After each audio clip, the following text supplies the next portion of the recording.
আসসালামু আলাইকুম। আজকে দেখাবো কাঁচা কলা আর ইলিশ মাছের রেসিপি। তো ফার্স্টে হচ্ছে ইলিশ মাছটা কাটা করার পর হলুদ, মরিচ, লবণ দিয়ে মেখে রেখে দিয়েছি। পাশে হচ্ছে কলা তরকারিটাকে কলা কেটে হচ্ছে অল্প লবণ আর হলুদের ভিতরে ভিজিয়ে রেখেছি।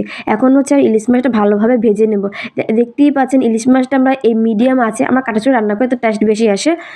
তো এই মিডিয়াম আঁচই হচ্ছে আমরা ভেজে নিচ্ছি 10 থেকে 15 মিনিটের মতো করে। যে যেরকম ভাজাটা খান ওরকম স্টাইলেই ভাজবেন। আমরা বেশি খেতে বেশি টাইম নিয়ে ভেজেছি আমার মা। এটা কিন্তু বরিশালে খুবই একটা ফেমাস খাবার। যারা কখনো ট্রাই করেন তারা ভিডিও না টেনে ট্রাই করে দেখতে পারেন। আশা করি আপনারা হতাশ হবেন না। দেন একটা কড়াইতে আলাদা একটা কড়াইতে হচ্ছে যে ইলিশ মাছের যে তৈলটা ছিল ওইটার সাথে হচ্ছে আপনার একটু তেল এক্সট্রা করে পেঁয়াজটা ভালোভাবে বেরেস্তা আকারে ভেজে নিচ্ছি। এতে হচ্ছে এই খাবারের টেস্ট বহুত গুণ বাড়িয়ে দেবে। পুরোপুরি বেরেস্তা না করে কাকটা কত কিউট, তাই না?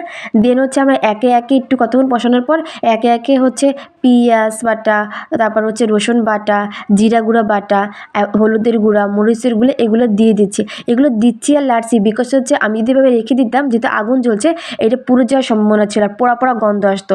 আর এইটা অনেকক্ষণ ধরে কষাবো যতক্ষণ না পর্যন্ত ওই পানিটা একদম নিচে না লেগে যায়। আর এই কষানোর ফলেই হচ্ছে আপনার রান্নায় না বহুত গুণ টেস্ট বেড়ে যাবে। যা গন্ধ বেরিয়েছে আপনি বিশ্বাস করতে পারবেন না। সো একদম এই স্টাইল যখন আমার হয়ে যাবে মশলা কষানো তখন আমরা হচ্ছে কাঁচা কলাটা দিয়ে দেবো। সব কাঁচা কলাটা দিয়ে দিলাম। এরপর হচ্ছে পানি ছাড়াই আমরা অনেকক্ষণ 5-10 মিনিটের মতো লাড়াচাড়া করবো, ইভেন হচ্ছে কষাবো। এটাকেও কষানোই বলে।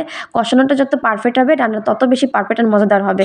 তো দেখতেই পাচ্ছেন যখন এরকম কনসিস্টেন্সি চলে আসবে তখন হচ্ছে আমরা কালার চলে আসবে তখন আমরা হচ্ছে পানি অ্যাড করবো। এই পানিটাকে আমাদের বরিশালে ঝোল বলে। তো আমরা কড়াই হাফ পরিমাণ পানি অ্যাড করে দিলাম। এই পানিতে পুরো রান্নাটা হয়ে যাবে, আমাদের এক্সট্রা কোনো পানি আর অ্যাড করতে হবে না। 2 মিনিটে নাড়াচাড়া করে একটু সেদ্ধ একটু ভাত আসে বললে তখন হচ্ছে আমরা ইলিশ মাছটা অ্যাড করে দেবো। তো ইলিশ মাছটা অ্যাড করার পর হচ্ছে আমাদের আর একটু কাজ হচ্ছে ঢাকনা দিয়ে ঢেকে দেওয়া। দেখতেই পাচ্ছেন আমরা কীভাবে ইলিশ মাছ অ্যাড করছি। ঢাকনা দিয়ে ঢেকে দিলাম। তারপর হচ্ছে 20 মিনিটের মতো রান্না হচ্ছে তখন হচ্ছে আস্তে করে আমরা একটু উঠে দেখলাম যে কী অবস্থায় আছে, ঝোলটা কতটুকু টেনেছে। দেন আবার ঢাকনা দিয়ে দিলাম। যখন লাস্টে উঠাবো তখন হচ্ছে ধনিয়া পাতা উপরে দিয়ে দিলাম। ধনিয়া পাতা দেওয়ার পর হচ্ছে দেখেন কত সুন্দর চলে এসেছে। রান্না টেস্ট করলে আমার কনফার্মেশন